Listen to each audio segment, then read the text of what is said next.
અને આપણે પ્રેમ, સદભાવના, સંસ્કાર અને આની ગાંઠ વાળવા માટે આપણે જ્યારે એકત્રિત થયા છે, ત્યારે જેટલા જેટલા કથામાં પધાર્યા છે બધાને હું યાદ કરી અને સ્વાગત કરું. પવિત્ર ચેતના,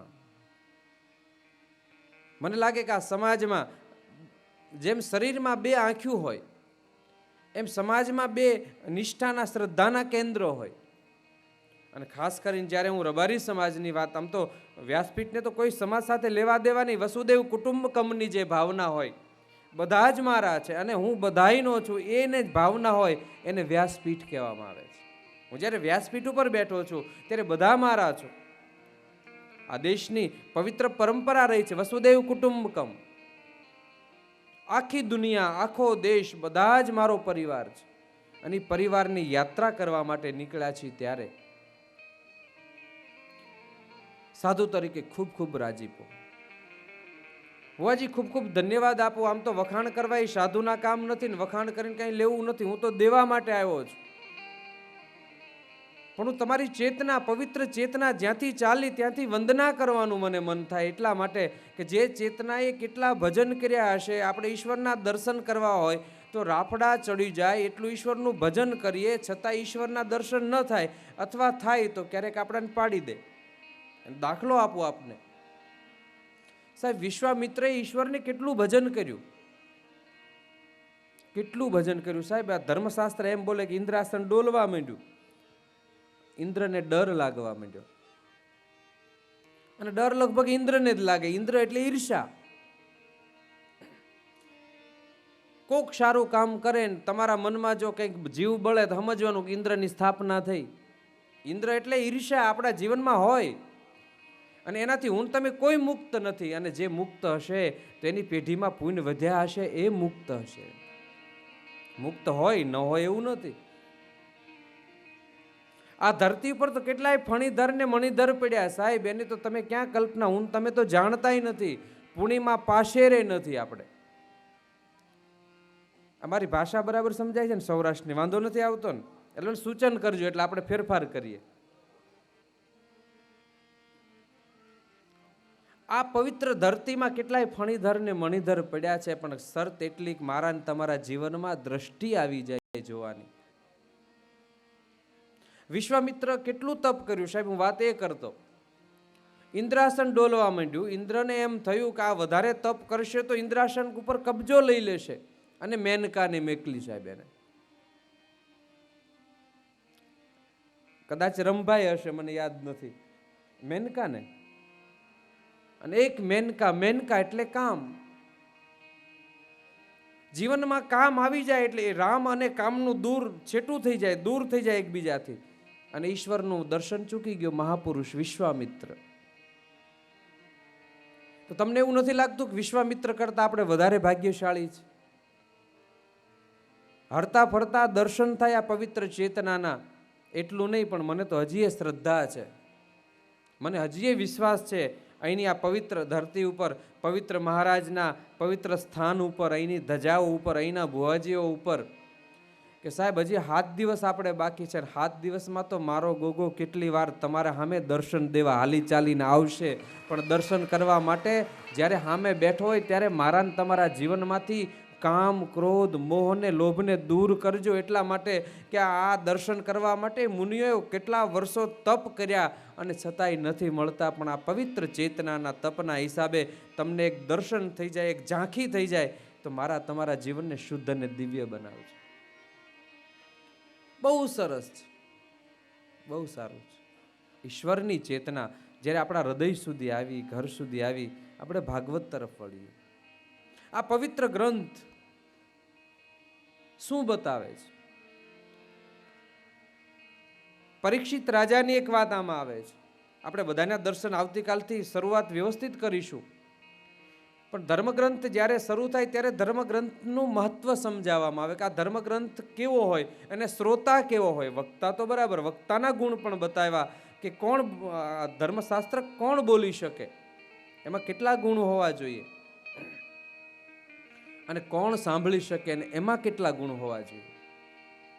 બાપજી અહીંયા બેઠા છે, ભાગવતના વક્તા છે, રામાયણ બોલે છે, શિવ મહાપુરાણ અને દેવી ભાગવતના વક્તા છે. એમને ખબર છે કે સાધુ અને બ્રાહ્મણને 6 કર્મ બતાવ્યા. સાહેબ 6 કર્મ હું ને તમે નહીં, હું ની વાત કરું, વળી પાછી મેં તમને ભેગા ગણ્યા. સાધુ અને બ્રાહ્મણ આ ધર્મ ગ્રંથો એને 6 કર્મ બતાવ્યા છે. અને 6 કર્મ જો એ ચૂકી જાય તો સાધુ કેવડાવવાનો કોઈ અધિકાર એને રહેતો નથી. અને એટલા માટે બોલી રહ્યો છું કે આપણા સમાજના સાધુઓને પણ આપણે દર્શન કરીએ. અને દિવ્ય પરંપરા, મને બહુ રાજીપો થાય કે વડવાળા દેવની દિવ્ય પરંપરામાં તમારો મારો જન્મ થયો. સાહેબ કેવી પરંપરા કે વડવાળા દેવનો સાધુ કોઈ ગામની અંદર તેલ લેવા માટે જાય, ફંડ લેવા માટે જાય, અને કોઈનું મરણ થયું હોય, ગામના પાદરમાં સંતો પહોંચ્યા હોય, સંતોને ખબર પડે ગામમાં હવે જવાય નહીં, ગામમાં મરણ થયું છે.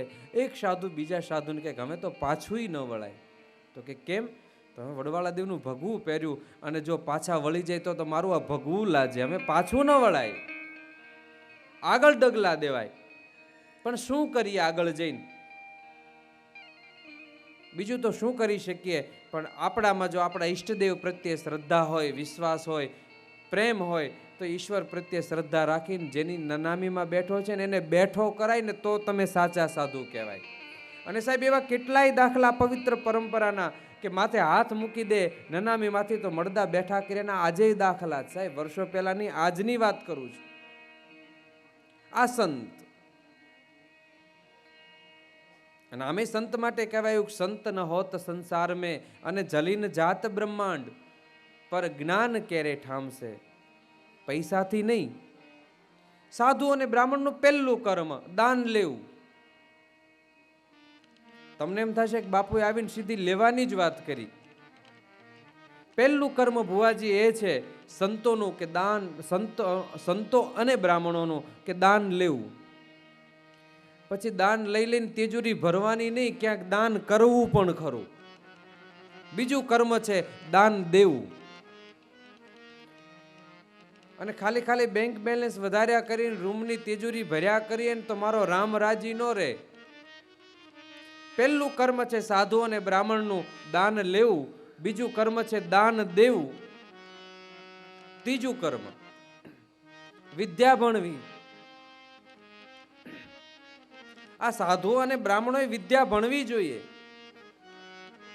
ચોથું કર્મ વિદ્યા ભણાવવી. અને હું એટલા માટે આ વિસ્તારમાં આવ્યો છું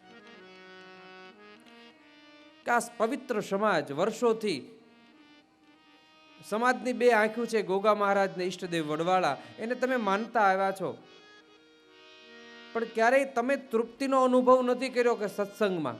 મને કહેતા, હું લગભગ 3-4 દિવસ પહેલા અહીંયા ઉનાવા આવ્યો, ઉનાવાથી જેતપુરા કડીની જોડે ત્યાં ગયો. ત્યાંના વડીલો મને વાત કરતા હતા કે બાપુ વર્ષો પહેલા સાધુ અમારા ગામમાં આવે, ટેલ લેવા માટે આવે, માળપાઠ કરવા માટે આવે, અને રાતે એક બાજુ પીર રામદેવનો પાઠ ચાલતો હોય, એક બાજુ ખાટલા ઉપર સંતો કડતાલું લઈ અને ભજન ગાતા હોય, અને ભજન ગાતા ગાતા જે ખાટલા ભાંગી નાખતા ને એવા સંતો અત્યારે નથી. આવું મને કહ્યું એમને. અને વડીલોએ તો જોયું હશે કે સંતો કડતાલ વગાડતા વગાડતા ખાટલા ભાંગી નાખતા. ત્યારે મેં એમ કીધું કે વડીલો આવતા, સંતો ભજન ગાતા, કડતાલ વગાડતા વગાડતા ખાટલા ભાંગી નાખતા હતા, પણ તમને એ વસ્તુ યાદ રહી છે કે ભજન ગાતા ગાતા કેટલા ખાટલા ભાંગ્યા એ યાદ તમે રાખ્યું, પણ ખાટલા ભાંગતા ભાંગતા કેટલા ભજન ગાયાની તમે યાદ ન રાખ્યું છે. યાદ એ રાખવાનું જ. અને ખાટલા તો તમને દેખાય એટલા માટે ભાંગતા હોય, બાકી તમારા હૈયા ભાંગવા માટે સાધુ આવે તમારી વચ્ચે. અને હું એટલા માટે તમારી વચ્ચે આવ્યો, તમારા હૈયામાં કામ, ક્રોધ, મોહ અને લોભ છે ને એને ભાંગીને ભૂક્કો કરી નાખવો છે આપણે. એટલા માટે કે આ શું કામ લખ્યું છે શાસ્ત્રમાં કે પુની પુની કીર્તને સુને સુનાયે પર ઉનકી પ્યાસ બુઝત ન બુઝાય. આ પૂર્વે કેટલા વર્ષોથી આ દિવ્ય પરંપરા કથાની આપણા સમાજમાં આવી, કેટલી વખત આપણે કથા સાંભળી, પણ કથાથી શું ફેર પડે સાહેબ? કથાથી શું? આપણે અહીંયા 7-7 દિવસ બેસીએ, 9-9 દિવસ બેસીએ, પણ કથા પૂરી થયા પછી શું? બાપ કથા ત્યારે જ કથા કહેવાશે. કે અહીંયા આવ્યા પછી કંઈક સાંભળીએ, કંઈક મારા તમારા જીવનમાં ઉતારીએ, કંઈક સંસ્કારમાં ઉતારીએ. એટલા માટે સંત તુલસીદાસજીએ કીધું હશે કે એક ઘડી આધી ઘડી ઓર આધી મેં પુનિયાદ. કદાચ સમજી શકાય, તમે સંસારમાં રહેનારા માણસો છો, સમજી શકાય કે આખી રામાયણ, આખી ભાગવત, આખી ગીતા તમને મગજમાં ન રહે, સમજી શકાય, કઈ દોષ નથી સાહેબ. ન યાદ રહે તો કાંઈ વાંધો નહીં. 7 દિવસ દરમિયાન તમે એ સાંભળો, કથા સાંભળો, કથાની સાથે સાથે કેટલા સંતોને યાદ કરતા કરતા, આ દિવ્ય પરંપરાને યાદ કરતા કરતા આપણે આગળ વધવાનું છે. પણ કદાચ એવું બને કે તમે ભૂલી જાઓ. પણ ધર્મશાસ્ત્રમાં એવું કહેવાયું કે એક ઘડી ને આધી ઘડી. કદાચ અહીંથી બોલાયેલા શબ્દો એક ઘડી સાહેબ, એક ઘડી કેટલી થાય? લગભગ 1 સેકન્ડ ને 1 ઘડી કહેતા હશે કદાચ, મને ખબર નથી, પણ 1 ઘડી એટલે સેકન્ડ થાય. ધર્મશાસ્ત્ર એમ કે ખાલી 1 સેકન્ડ બોલાયેલી કથા જો તમારા જીવનમાં ઉતરી જાય ને તોય તમારું જીવન ધન્ય ને દિવ્ય થઈ જાય. એક ઘડી આધી ઘડી ઓર આધી મેં પુનિયાદ. કદાચ બને કે 1 સેકન્ડ તમને યાદ ન રહ્યું તો અડધી સેકન્ડે ઈશ્વરનું નામ તમને ગમતું નથી તો 25% સેકન્ડના 25% ભાગ એક ઘડી આધી ઘડી और आधी में पुनियाद तुलसी संगत साधु की અને હરે કોટ અપરાધ. જો આપણા જીવનમાં સંતો પ્રત્યે, ધર્મગ્રંથ પ્રત્યે, આપણા દેશ પ્રત્યે, આપણા સમાજના વરિષ્ઠ આગેવાનો પ્રત્યે, આપણા બાળકો પ્રત્યે, આપણા બાળકોના સંસ્કાર પ્રત્યે તો હું ને તમે જાગૃત થઈ જઈએ તો બહુ દૂર નથી, બહુ નજીક છે સાહેબ આ ધર્મગ્રંથ. જ્યારે આપણે સૌ શ્રવણ કરવા માટે આવ્યા છીએ ત્યારે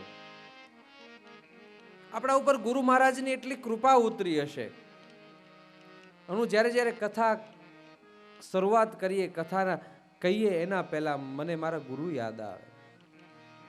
અને ગુરુ વગર કોઈ દિવસ જ્ઞાન નથી. પહેલો મુદ્દો, ગુરુર બ્રહ્મા ગુરુર વિષ્ણુ ગુરુર દેવો મહેશ્વર, એવું કહેવાયું. અને બાળકો પણ બોલ્યા, આપણે ગામડામાં કહેવાયું. આ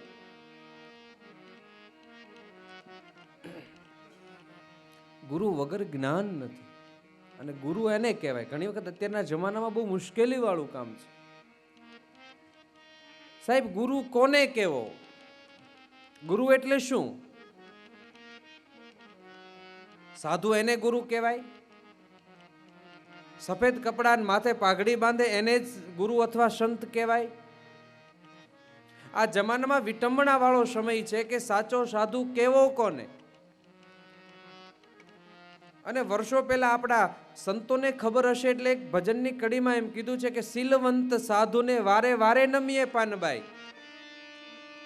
નમવાનું તો કયું, પણ કયા સંતને? તો કે શીલવંત સંતને વારે વારે નમીએ પાનબાઈ.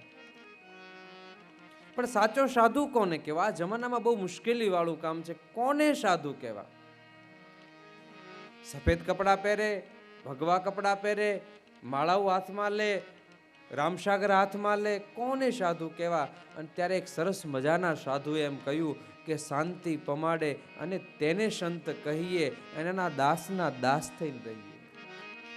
સાધુ એને તમે કહો કે જે ખરા અર્થમાં કદાચ એને સંસાર ન તેજ્યો હોય, સંસારમાં રહેતો હોય તો શું ફેર પડે? સંસારમાં રહેતા રહેતા પણ એ માણસ હરિનું સ્મરણ કરતો હોય, સંસારમાં રહેનારો માણસ પણ એને જોઈને તમારા હૃદયમાં એના પ્રત્યે સદભાવના જો ઊભી થતી હોય તો એ સાધુ. આમ તો સાધુનો મૂળ અર્થ તો સાધો, આનો અર્થ સાધો છે. અને આપણે ભાષા અભ્રંશ કરીને સાધુ કર્યા સાહેબ. સાધો એટલે કે ઈશ્વર સાથેના સંબંધ સાધો. આ દેશમાં જે સંતો, જે સદગુરુએ કર્યું છે એ મને તમને એટલી કરુણા કરી છે આપણા સદગુરુએ.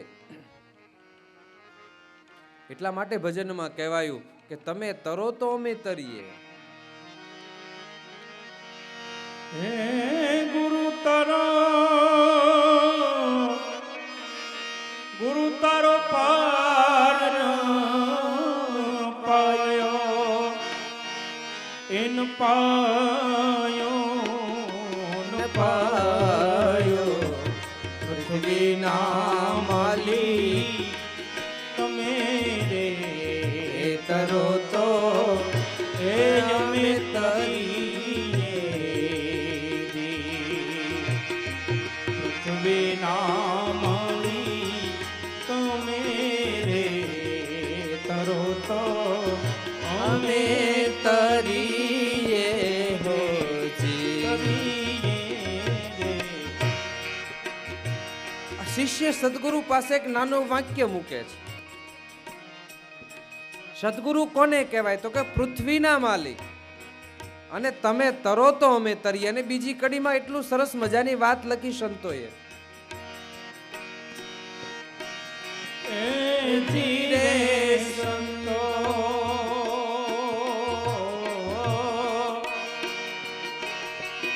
અમ જમીન ને આસમાન હરિયે મૂળ વિના વેરાયા રે જમીન ને આસમાન હરિયે મૂળ વિના વેરાયા રે એ થંભ વિના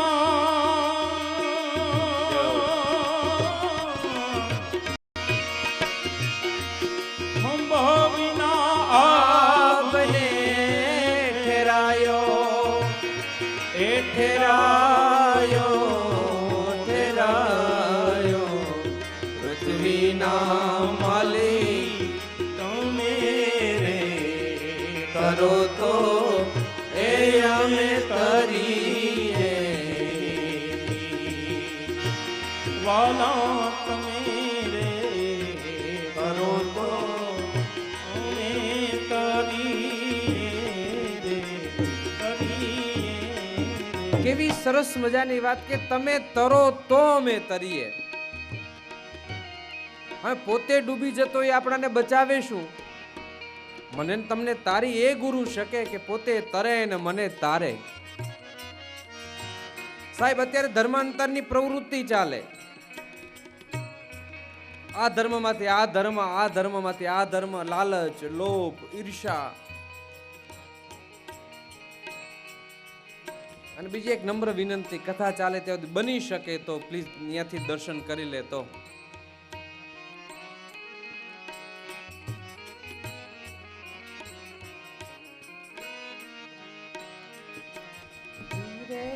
સંતો એ ધીરે સંતો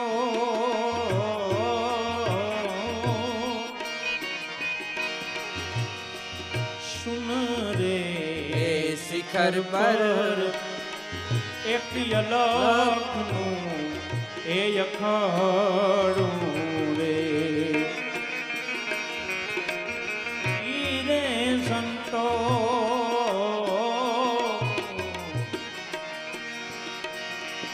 એવા સુનો રે શિખર પર એ એક અલખનું એ અખાડું એ અખાડું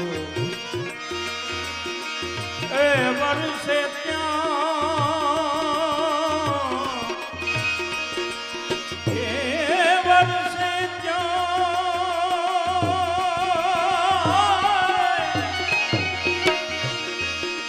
વર્ષે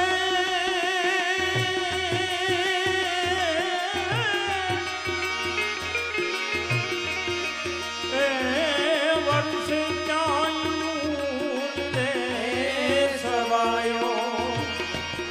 સવાયો સવાયો પૃથ્વીના માલિક તમે રે તરો તો એમે કરીએ વાલા તમે રે તરો તો એ અમે તરીએ એ અમે તરીએ. ઉપર આવવાની ના એટલા માટે પાડી કે બરાબર આમ શબ્દ પ્રયાસ જામ્યો અને વળી પાછો ભંગ પડી જાય. સાહેબ, રિયલ ની વાત કરું છું. અને ક્યારેક ક્યારેક તો આવો ભંગ પડેલા ક્યાં ના ક્યાં ગોતવા ગયેલા દાખલા છે. બોલો, એક વખત એવી ઘટના બને ચીનમાંથી કોઈ એક ભાઈ દિલ્હી આવ્યા, અને દિલ્હી આવ્યા પછી અચાનક એની તબિયત બગડી. હોસ્પિટલમાં ભારતના જે એના મિત્ર હતા એને હોસ્પિટલમાં દાખલ કર્યા. હોસ્પિટલમાં ખબર પૂછવા માટે ગયા, અને ખબર પૂછવા માટે ગયો અને રૂમમાં ગયો. રૂમમાંથી અંદર બેડ ઉપર સૂતો હતો, એટલે ચિંગ માઈ કરીને મરી ગયો. ખબર ન પડી શું થયું, ખબર ન પડી. કેમ તો છેલ્લો મારો ભાઈબંધ શું બોલીને ગયો, એને ચાઇનીઝ ભાષા આવડે નહીં. ચિંગ માઈ એવું કરીને મરી ગયો. એનું ડેડ બોડી મોકલાવી દીધું. અને મનમાં એમ થયું કે મારો મિત્ર કંઈક બોલીને ગયો.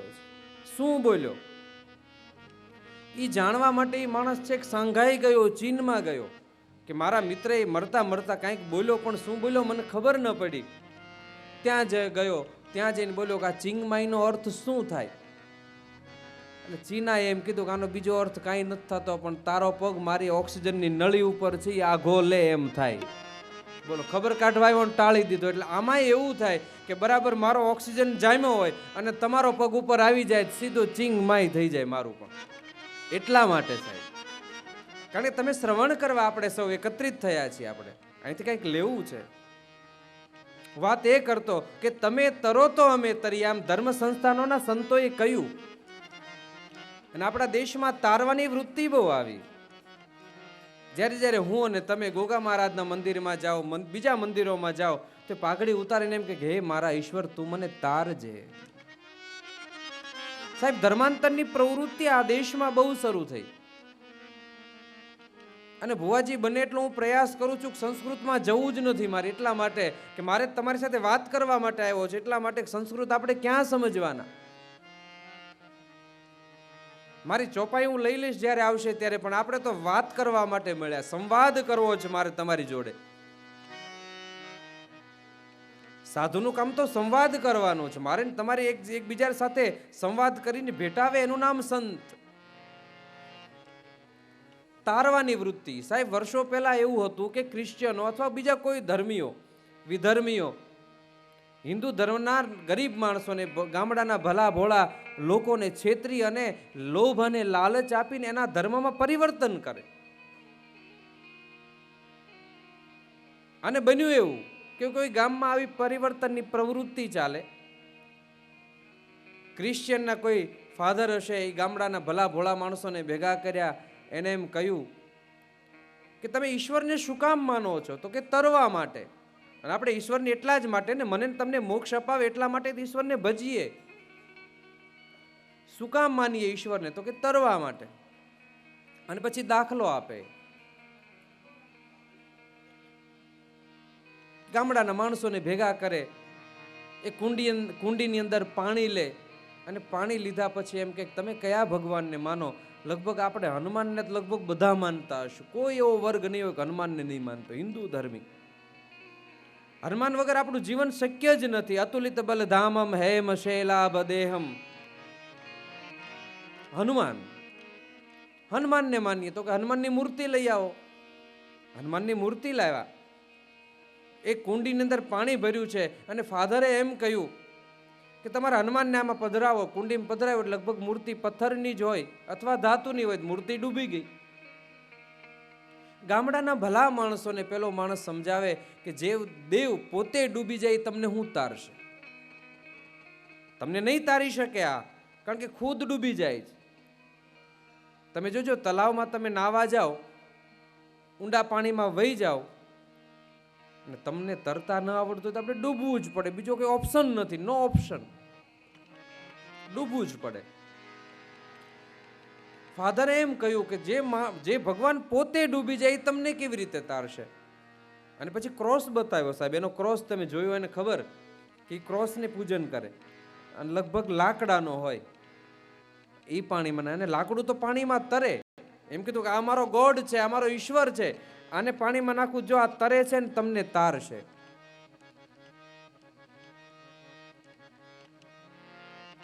આ પ્રવૃત્તિ ચાલતી હતી ત્યાં એક સદગુરુ ત્યાંથી નીકળે છે.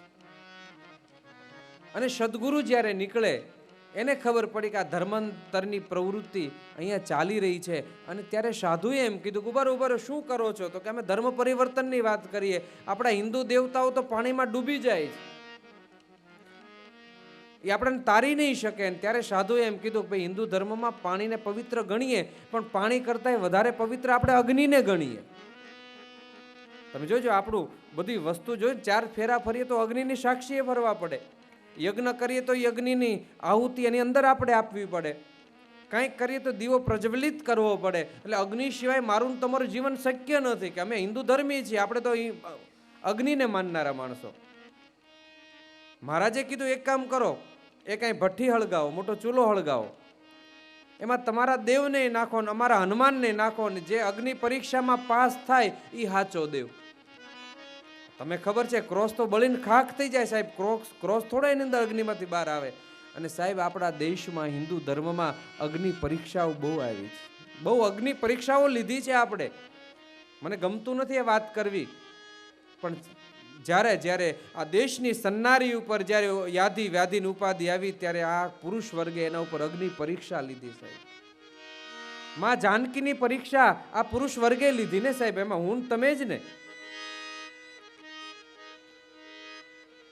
માં જાનકીને પણ જો અગ્નિ પરીક્ષામાંથી પસાર થવું પડતું હોય, જે દ્રૌપદી, જે સતીત્વનું મોટું મહાન એનું નામ સતી દ્રૌપદી, એનું પણ ક્યારેક ક્યારેક વસ્ત્રહરણ થતું હોય, સમાજને જાગવાની જરૂર છે. એ વર્ષો પહેલા બનેલી ઘટના, પણ આવી કોઈ ને કોઈ ઘટના મારા ને તમારા જીવનમાં સતત બનતી રહે. કથા એટલા માટે છે કે મારું ને તમારા જે પડળ ચડ્યા, જે તમે જોજો મકાનમાં રહેતા ન હોય ને, અહીંયા એ બાજુ ધૂં બાવા કે આ બાજુ શું કહેવાલા ઝાડા લાગી જાય, બાવા જ કે નહીં, અમારું નામ જ સારું છે, બીજું કાંઈ નામ જ લેવાય એવું નથી, બાવા.